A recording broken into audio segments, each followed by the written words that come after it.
Long-haul flights can be pretty tough. Here's some travel hacks on how to make your long-haul flight easier. Always wear comfortable clothing on a plane. You can never go wrong with wearing a sweatsuit. They're comfortable, soft, and perfect for flights. And the next thing is compression socks.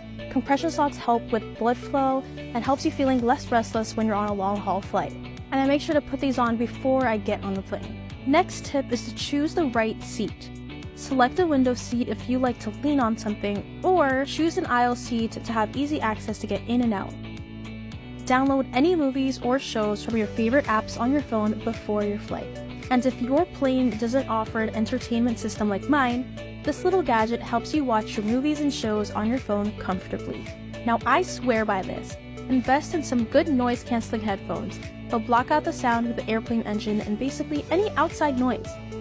Don't have a travel pillow? That's okay. You can always just use a sweater, which also doubles as a blanket. And don't forget to bring an eye mask. These help you fall asleep quicker. Make sure you try these travel hacks on your next long-haul flight. Happy flight!